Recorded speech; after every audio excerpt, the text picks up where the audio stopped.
Good evening and good morning. Welcome to the Laughing Monkey Music Show. Dave, I'm my friend Tony. Tony Hey, Venom Inc. how are How are you? you? Yeah, good. Good morning to you, and good afternoon to me in London. So, That's right. Yeah. thank you for having me. It's nice that you got up so early. I do apologize, but No, I no, hope the no. weather's keeping you brisk and It not is too brisk. cold. It's like Yeah. 20 degrees here today, so I don't know what Oh that is in shit. your Yeah, that's Celsius like world. not quite Newcastle, but it's London weather. So Yeah. that's too cold for me. I like It's the it heat. it's kind of cold. So I saw online. Now, people who should step back. Venom Inc. is coming to the US, and this is Yes. exciting for me. And we're going to talk about that. And that's what we were going to have this interview. I think we've been going back and forth a couple weeks now. Yeah. And as anybody knows the show, Tony's been on numerous times. So we're going to promote it. But what speeded up the process is there's a post yesterday by Yeah. Jeff, who's been out of the band for a little while, out of the band sick, that he's not going to be playing in the band right now. Yeah. So we thought we'd combine the two to let the fans know that band's still playing, shows are still on. Yeah. I think you can jump into here just so people are up to date. Yeah, I mean, for those of you who don't know, I mean, I assume most of you do, but unfortunately, a few years ago, Jeff took a major heart attack and we lost him, but they managed to bring him back to life. They saved him. Of course, I was next day in Portugal beside his bed, immediately from London, and we got him back up and going again. And I think his mind had took a hit because, it's not every day you die. and Scary. then come back to life and think, what the fuck? So yeah, scary, scary, scary, scary stuff. But he got his shape back together and was working through it all, and great. And we ended up back on stage, so everything was going well. And then not last season, but the season before, we went to America. We had two halves to do. We did part one, and then his wife got diagnosed real sick. So with something that could have been terminal. So they went into panic mode, and of course, they live in Portugal. They don't have a lot of friends who live near them who are English. So the focus had to be on getting her, looking after her. So we decided, okay, that's the thing to do. Like we decided maybe get a deb guitarist in. It was a bit last minute, so he could stay home. So there was an idea to cancel, but of course, the whole tour had been booked as a single thing and just split into two. So that was going to be a bit complicated. So I put a call out to Mike Hickey, who of course had been in Venom for Calm Before the Storm and the Kronos band and was a friend, and said, if Jeff couldn't do it, is there any way maybe you could step in just to help us out? Of course, he said yes straight away. He lives in Boston. So I put him with Jeff, and they worked on some of the material, some of the finer points. The set was, an anomaly I just heard is like, we only did classic Venom songs, but that, of course, is not true. You can see the video evidence. We played, stuff from Ave, stuff from the new album, There's Only Black, and some classics and some stuff from Primeval too. So, we did cover as much as we could. But of course, Mike was limited with very little time and he had to learn a whole set. So, and we had a full run of tour. So, but he did an amazing job. And even me and Jeff spoke, and Jeff said, "Oh, Mike, because he's an amazing guitarist, he did a great job." I said, "Yes, he did." And he said, "But he's not like me and you." And I said, "No, of course he's not. We have this kind of thing where we just think, much like Kronos and Mantas had back in the day, for whatever it is, it's just readable." So things were good. He was getting then ready to do the first festival we had was in Belgium for the next season. Of course, that was close to home, so him and his partner decided that would be okay for him to do. The idea was to get him in and get him out as fast as possible, so he didn't have to panic about her being by herself too long. And then we would do a call, and 3 days went by, and I hadn't heard from him. And I texted him, and he said he was in hospital. And I thought, oh my God, something's happened to his partner. So I called straight away, and he said, no, it was him. And I was like, why are you in hospital? He went, I had another heart attack. And it was like, no. So at that point, it was like, shit. He was already reeling from the first one. We assumed that was it. It wouldn't happen again. Right. Yeah. Because he was on meds and stuff, but it happened again. So his mind just totally went to shit and hit panic, and the fear set in. He doesn't feel that he could leave because he doesn't if he goes, he wants to go in his own slippers. He doesn't want to be fucking running through an airport somewhere Right. across the other side of the planet. And I totally get that. You know, it's like Yeah. we're all human. You know, so the idea was to just take your time. You just take all the time you need. I'll continue with the obligations because you know when you do a band on this level, you get money from your record label in advance and from your publisher in advance, and they want that money back. And the way you make it back these days is by touring to push the music, which sells to pay them back their money. Yeah. So even if I decided, oh well, fuck it, I'll not do it either, we'd be leaving a bit of debt that these people might want back. So I would continue. Fortunately, I used Curran Murphy from 72 Legions, who was happy to come in debt until Mantas got back fit. So we could do the shows that we had. Mike Hickey wasn't able to come out of America for personal reasons. So that was it. We were set to do that. And we've never hidden the fact that we've got the door open for Jeff because we love him. You know, he's my brother. And so, you know, we've been through so much together. But I wasn't prepared to try and put him in a headlock or to try and force him into a corner where he had to make a decision because he's sick and he had to take his own time to make his own decision. And, you know, I know that yesterday was quite shocking. He made this statement and everybody's picked up on that. But, you know, it may not be forever. He may feel in a year's time he feels great and wants to do it again. He will produce music in his studio because that's what he does, and that's his therapy, and that's great. You know, in his social media he was doing that was his therapy, so that was all good. When he stopped doing that, I thought maybe that's not the best thing to do. And as much as in my heart I would like him to still be doing the tour.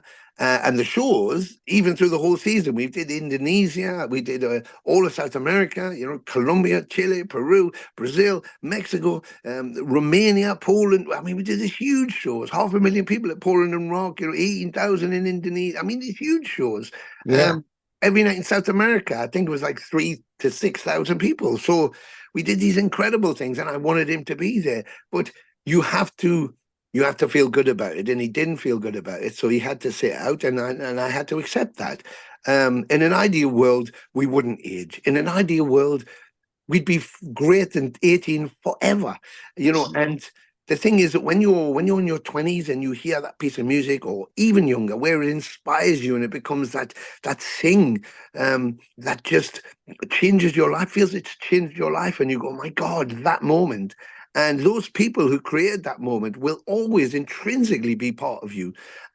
When things change later on, you know, someone dies or someone leaves or someone has a baby or someone, you know, gets married or they move away or they're not interested or they change their career, whatever, that moment changes for you and you feel it because you feel there's a bit of you being lost. And nobody wants to lose that because we want to go to that show, hear that song and feel that age again. And you'll have that all your life.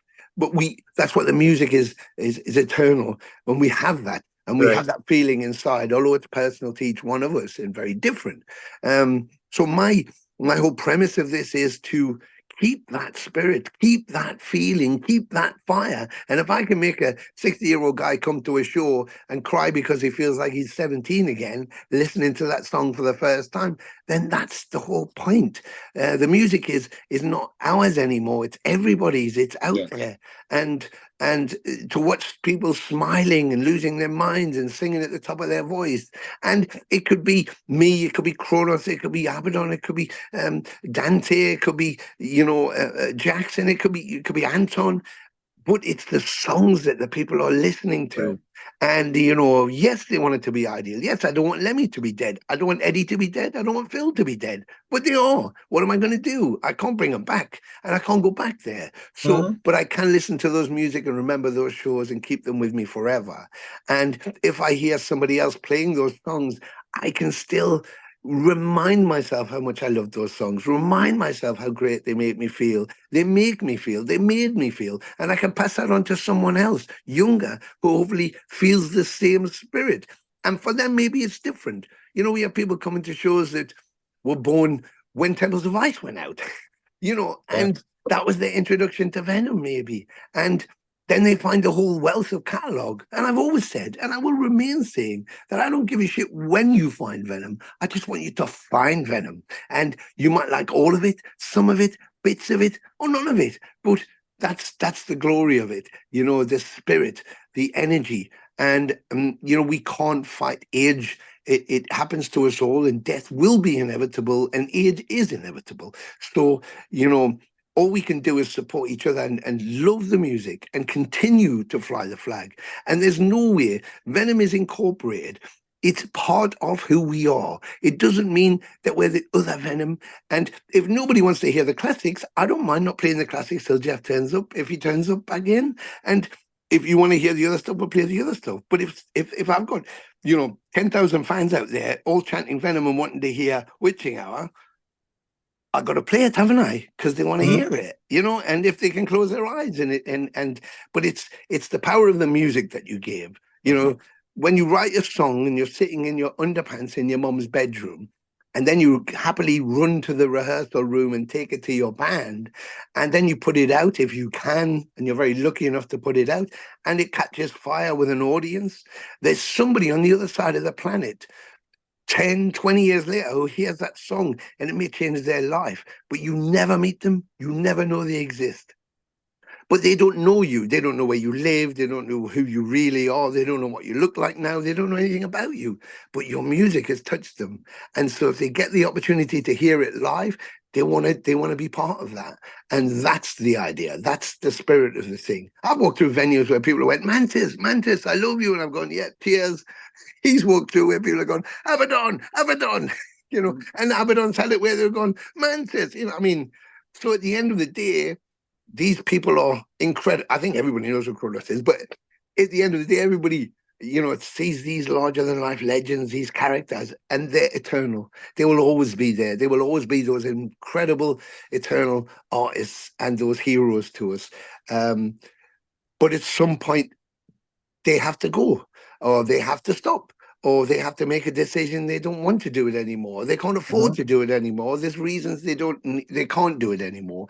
It's just one of those things, and like I say, it's inevitable. But while we can keep going, while we can keep burning the flame, I think for the fans who've invested their lives, their money, in the records, in the merchandise, in the artwork, in the shows, I think they deserve some payback, and that's what I'm here to do. I'm here to deliver everything I can possibly give you. And on the American tour, just like this whole season we've done on all those countries, on every single show, I lay down 150% of who I am. It's real to me, and I deliver from my soul. And if that's good enough for you, then that's good enough. And if it isn't, then I'm sorry it isn't, but it's all I've got. And there's no difference between how me and Jeff approached every single show. We used to say to people, before we go on the show, we're probably, 60-year-olds. When we get on stage, we're 18-year-olds. And when we come off, we're probably in the hundreds. But that's how that's how it should be. You shouldn't come off stage with anything left. It should all be left with the audience right there, and the same for them. And that's when you have a synergy. That's when the music really speaks, really becomes something. Total freedom, real freedom. Because when you're in that mayhem, when you're in that maelstrom, and you're just lost in the music, you have no bills. You don't care where your dog is, or your cat, or what your wife's doing, or where your phone is, or where you park your car, or what your boss said this morning. Nothing matters. That's total freedom. You're just in the music. And that's what I always strive for. I've always strived for. When myself and Jeff founded Venom Inc., it was kind of by accident. And I came up with the name Venom Incorporated, which ended up being called Venom Inc. Not financial reasons. It was just, the idea was to incorporate everything that Abaddon had done, everything I'd done, everything Mantas had done, and give us the freedom to play any music we wanted to from our joint or collective catalogs. And that was the point. And after 36 years of playing Countess Battery, if someone wants me to play Countess Battery on stage, I'm going to play it. I think I've earned the right to at least play Countess Battery. Of course, I want those people to be there, but I can't put a round peg in a square hole. No. But I can put a triangle one in if I use a sledgehammer, and that's kind of what I'm doing. So it's about flying the flag, and it's about representing them. And at the end of the day, the music meant something. When it happened, it meant something to us. You know, we were all young people. I had my band. We were all from the same place. We were all Neat Records, and it meant something to us, much more than maybe what it seems to now. And it was extreme, of course, but that was our screaming voice. And now you say extreme as their genres, and people make money out of them, and all of the stuff that goes with it. And that's amazing. It's an industry, of course, and that's what it's there for. And people want to make money from it. But I don't want to lose that little gem of punk kids that was screaming for a reason against everything. And that's what I'm taking on stage. And I may be 60 taking it on stage, but if one person in that audience, man, boy, girl, dog, cat, sheep, whatever it is, goes, fuck, and then they go out and they scream, and we have something new, then that's the job. That's one person, that is the job. That's the reason, because that's what happened to us, and that's the reason we were doing it. And so it's eternal, and it should be eternal, and it represents the music. It represents everybody that was involved. You know, everybody that's in Venom now, everybody that was in Venom Inc., obviously the writers themselves, Mantas, Curran, and Clive Archer, who was a big part of that initially. So, you know, that's what we're here for, and that's what we're here to do. And as much as we want to carry everybody forever, we know we can't. So maybe it's our job to try and keep the fire lit.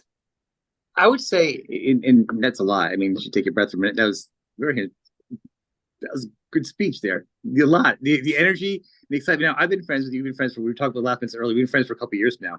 Yeah. And online and offline and whatever.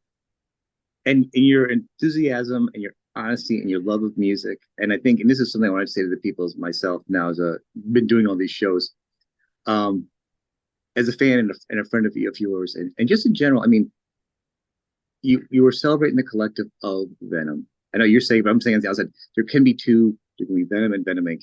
See both of them in the same year. That's more Venom music for you. And there's no competition. It's like when there's two LA Guns or there's two whatever bands, go see them both. That's what I do. Celebrate them both. There's no division. And we love Jeff. Jeff has written some classic songs. Of course. And Jeff is a family, and Jeff has some awesome sadness. Not awesome good. He just mentioned a pet died, and I can tell you, man, when a pet just died recently, I was just worse than a human being dying. So send out your love to him and support him on his stuff.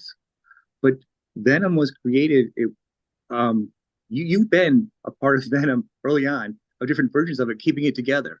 You're not gonna toot your own horn, but I'm gonna say you were the glue on many other versions in the later years when there were things that kept the lights on the shop. So you do have your foot on that side of the fence, invested in the band. So you've been invested your whole life in Venom. So it's not like this isn't a cover band, and you've wanted to celebrate the music, and you've done it with the artist that wrote the songs, but you've also celebrated it. There's no anything else. So that's all you're doing.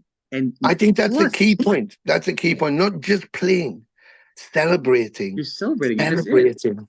But you're also part of, with the original members, carrying the band on when other members weren't being able to do it, or things have happened. You were never just a separate artist coming in. So you do have some affiliation, and you're still just celebrating. You're not saying, I wrote all these songs and this is who I am. You're saying, no, I love this music just like you. Let's just rock, man. And that's what I want people to understand, that it's not about you trying to be something you're not. You are Tony, and you love Venom songs, and you want to celebrate them. And you guys got that 2 fantastic Venom Inc. albums out. You're touring on a new one. And that one needs to be heard. And I think at some point, some songs are going to have to slide back a little bit, because you've got a lot of really good Venom Inc. songs now that need to get played. That's exactly it. I mean, the thing is, it's the power of the music and the power of the fans. You know, the sets were always intended. I used to change the sets up every season and try and put things in that people want.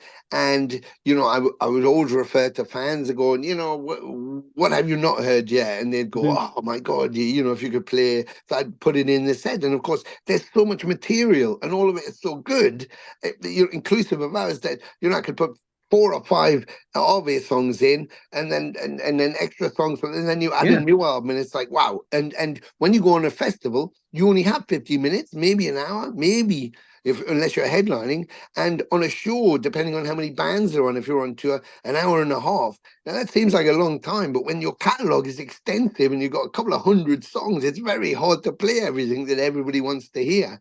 So you have to try and find the balance.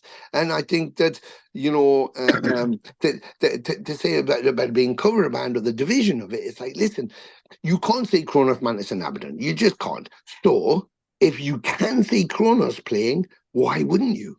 Why wouldn't you? You can. But with us, the whole point was now you can see Mantas and Abaddon too.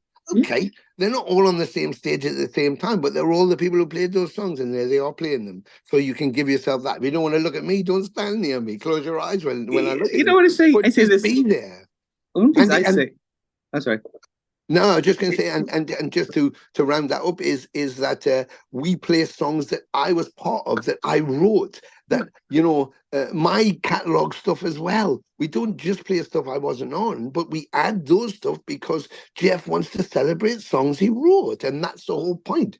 And if Jeff has stepped down, if I then play those songs, which I've been playing for 36 years, do I have a right to do that? Could be a question. Well, it's not about me challenging and not writing them. It's about celebrating those for him because they meant something. That's why he wanted them in the set. So every time I will play them, as much as like I walk on and my mic stands elevated now. Why? Because when Lemmy, not because I want to be Lemmy, nobody could be a Lemmy, but he was such a huge hero to me that when I walk on stage and I say that elevated mic stand, he's there somewhere.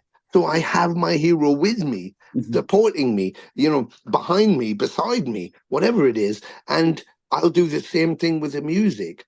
When I play those songs, in my mind, he's right beside me. Jeff is right beside me, you know, and that's why I would do it. Not because I'm going, well, I wasn't on the album and I shouldn't be playing it. It's like the fans want to hear it. They wish he was there, but he isn't there. So I'm doing it for him. And that's why I'm here, you know. I would say, first off, I mean, that is when a band separates and they still do other things. Mom and dad get divorced and they can still love you kids. Yes. And seriously, I mean, you were selected by members of Venom to perform their songs. So they felt the faith in you and you've dedicated your life to it. So this isn't a whim or a cash grab or milking anything. They picked you to come and celebrate and carry on that band name. So it's not a thing. And I don't want people to understand that. And that's me saying it, not you saying it. And so you've, in my eyes, you've earned the right to do it. And you're still not doing it for any particular reason because you've got music you can play. You're still playing songs. If the fans didn't want to play, you play any more Venom, you have 2 to 3 albums, and you can do the Empire 2 album, you know, Mpire of Evil. But what I'm saying is you got just that music you could play. And you would, I know you probably play it, or you could do like old Atomizer. You could do old stuff. The point is you're going to play what the fans want you to play. And guess what? A lot of us, when you're here, I want to hear you play some Venom, but I also want to hear you play the new album. You know, exactly. So you're not going to win with some people, and some people. I mean, look, there's a Van Halen. There's the best of both worlds. Where Sammy Hagar and Michael Anthony's out doing Van Halen. Is it Eddie Van Halen? No, but we're celebrating the songs of Eddie Van Halen. Pantera. Zach Wilde is doing things. Some people are like, oh, it shouldn't be a reunion. It's not. It's a celebration because some people never got to hear the band. To be in an arena with a bunch of like-minded people, or be in a club with friends that love hearing Venom music or Venom Inc. music. It's a celebration. And that's it. The world's on fire. We don't need any more garbage. Love music, and if you don't want to go to the show, don't go to the show. You know, it's about avoiding trolls. People getting upset. People get bash. It's just about loving music. You know, and adore. You know, you're keeping the lights on. You know, you can have a strong band. It's like having same car, just a different engine. You just have a different engine in it right now. The door's open, right? The window's down. You just gotta holler, and the car's going to stop at the curb. Right, but I'm saying we got different guitars right now, so you have a different engine in it right now. Still the same car. Yeah. Not better, not worse, just different. You're just it's a strong band that you're proud of. There's no competition. There's no competition. No one's competing saying this band's better than the original Venom. This band's better than Venom Inc. No competition. Everyone's different. No. It's I mean, just music. Because all of that is politics. That is like, for what? What is that about? You know, and I understand the internet and how it works. And well, that's why we want to talk about it, get ahead of it, because I don't want we need everybody to know there's nothing here. Just love. Just love. Just, you know, and we'll all Delahorn. send, we'll all send our wishes. We'll all keep our fingers crossed, and you know, hopefully the ship will right itself in whatever way it will. But you know, don't miss your opportunity for yourself. Don't give yourself not an opportunity because you think one way or the other. I mean, come experience it. You'll see for yourself. You'll see for yourself. You'll feel it. And if you don't feel it, then that's fine. You go, no, I didn't get that. Okay, that's fine. Move on. You know, not everybody likes Iron Maiden, fuck's sake, or Metallica, or Slayer. You know, but many people do. So it's like, well, you know, not everybody's Those are people that are like in my life. But you give yourself an opportunity. You give yourself that opportunity. To denounce an opportunity because you think it's this against that is the wrong thing to do. And the whole point of being incorporated was to distinguish. It's not Venom. This is Venom Incorporated. And the individuals here all had a track record in Venom, all create music for Venom, and all had the right to play music for Venom. And okay, it's now reduced down to just me there lately because of Jeff's statement, but there's a reason for that. It's not because, you know, if he was fit and well, we'd still be doing it, but he isn't.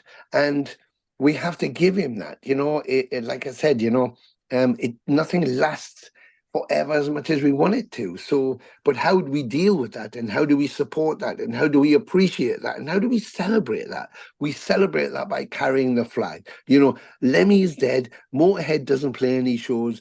They don't make any more music, okay? But you can go. I could go to a concert right now, and I could guarantee people will be wearing Motorhead shirts. Why are you wearing a Motorhead shirt? There is no band anymore because they're flying the flag because it meant something. That's what you have to get into your head. You know, the amount of black metal shirts I saw in Mexico when we played at the Mexican Fest just there. You know, a rammed attendance, all screaming and shouting, singing and thrashing around, and there we were.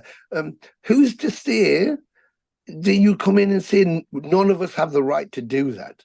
None of us have the right to do that because you're not on those albums. You didn't write those songs, and they don't know who you aren't. And you can't. You know, that's pure celebration, pure celebration. It's like going to a party, someone puts on Paranoid, and you all lose your mind.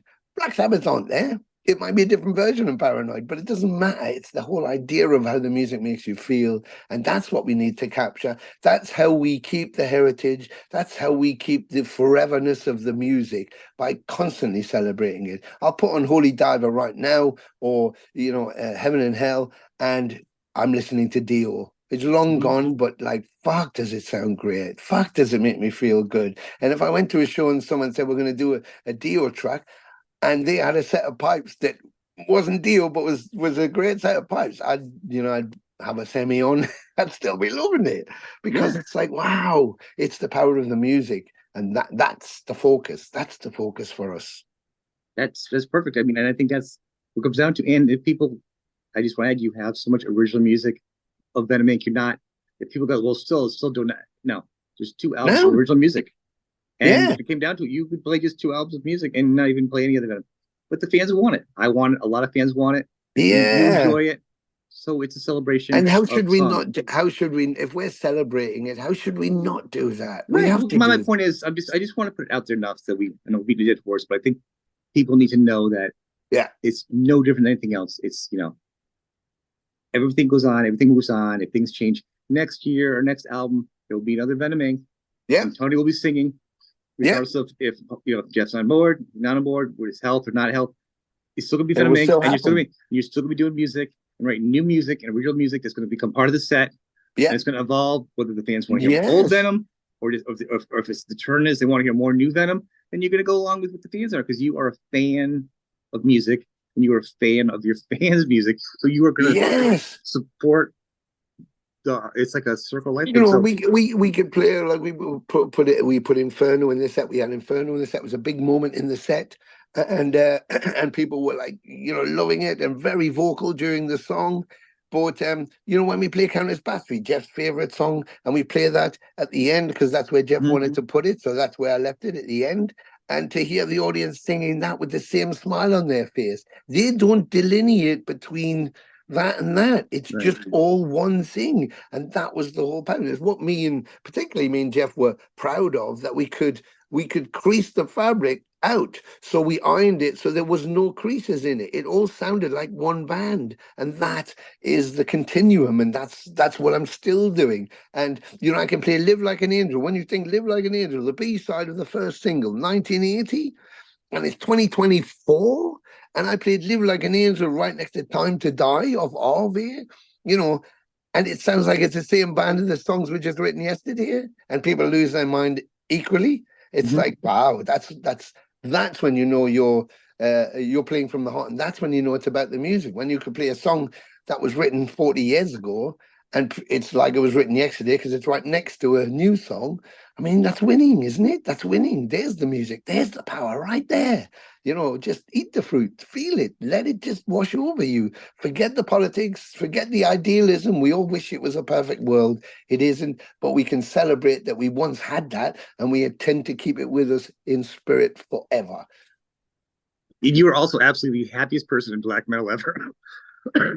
Well, you know, if it, you know, you've got to love what you're doing. When you think, you do. You know, when you think, I love it about you. I love it about you. You know that. Yeah, you know, there's so many people on the planet do shit they hate and wish they weren't doing it. That I think when we do stuff we love, like you said, you know, you do this for the love of it, you know, and that's it. When you love it, it's not work; it's just joy, it's pleasure, and you know, and that's why I wish.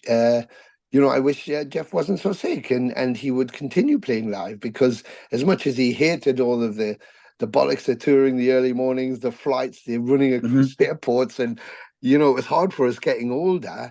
You know, when he was on stage in Paraguay or Uruguay or fucking Japan, you know, I could see there was a 16-year-old kid bouncing about with like eyes sparkling and his heart racing and just his fingers playing, and he loved it. And I don't want him to lose that spirit. So that's why this is difficult, and it's very hurtful, of course, you know, because you just think, fuck. But, you know, like I say, we can just hope for the best and let him do his recovery and keep the door wide open and keep on my foot on the brake and just keep edging up forward. And who knows? Who knows? You know, and I want to say a couple of things. Everyone send love over. I mean, I'm friends with Jeff over on his page, and he hasn't posted in a long time. And I love he was posting his animal videos and stuff. And but clearly he posted about his struggle with the cat passing. Yeah, he had some huge struggles. So send some love over to him. You know, and he may do some music, and if he does that, that's fantastic. And if he comes back over, just send the love over to him. But I also want to say they also, prior to that, this album that they're celebrating, it's been almost 2 years now, but a year or two. It's so good. I don't want you to just fall on the wayside that if you haven't heard it or don't have it set up in your streaming or whatever you have, buy whatever. You know, it's Only Black. It's a fantastic album. It's so strong. So do check it out if you know, and if you're going to be around America, see the show. I'll be there. I'll be there in January. Yeah, and I'll come up and say hi to me and Tony. But to that point, check out the album and the show, and head over to say hi to Tony. Come say hi. Come meet us. Come be there. Yeah. Come say hi to him he's on Instagram and he's on Facebook and all socials. Facebook. Very social. He's always posting stuff. He's sharing stuff with the band. Very upfront. Don't believe the rumors. Just love the music, and that's it. Forget the hype. Just be part of it. Just be part of it. If it meant something to you, if you're always curious about it, if you had a preconception, then just get rid of all that. Just get rid of all that. Be there, experience it. And if you hear There's Only Black, wait till you hear it live, because those songs were written with the idea of being live performances, and they take on a new level when you hear them live, and you'll experience it. And at the end, we can discuss it if you go and he does sound like a different man too. No, but it doesn't sound like he's not trying to sound like anybody else. It's his own. That album sounds, and those albums sound like something totally different. He's not trying to sound like him. So the fact that he can mesh back and forth is nice, but it's a different band. It's a different sound. Just so people know, you're not trying to. It's anything else. Tony, this has been fantastic. I'm glad we could talk. I want to thank you for being on the show, and I also want to see you soon. Absolutely. Yeah, looking forward to it. And January is my birthday month. So I'll be celebrating the all of January while I'm in America. And today we just got our visas all today, so everything's ready to go. The buses are booked, the crew's ready, the merch is being done. We're on fire and ready to come. And so we shall see you all soon. And like I say, if you want, we're on Facebook. The albums are on Spotify. Have a listen. The videos are up. We got a YouTube channel. Head over, yeah. Support them. Support, and you know what? Support Nuclear Blast. Nuclear Blast has been supporting them. Please go over to the Nuclear Blast page. Also support all the bands over Nuclear Blast. Yeah, support. They have a great they also have a great YouTube page. Also, support the YouTube page for these bands and for Nuclear Blast. Subscribe to them. All the love, support the metal. It's just us nowadays to support each other. That's it. That's it. Hand in hand, in hand, always hand in hand. And support the sites that you're reading this from. Support the order sites this is on, because they're helping bring the news too. We're community. And this guy, these things, like he's doing, Laughing Monk, they're important. They are important. They're what knits us all together. And the music is what keeps us going and keeps our flame going. And it takes us through adversity, through death, cancer, breakups, pets, all of that. And there you are. You got Mantas, who's 2 heart attacks down, a wife with an illness, and just lost one of his cats. And if anybody knows Jeff, there's cats or everything to him, and that really helped him. What did he say? I'll be making new music because that's my therapy. So remember that. When you're feeling down, that's what we've got. We come together through our music. So let the music speak. Forget the politics. Let the music speak to you. Come be one with us. We shall see you out there.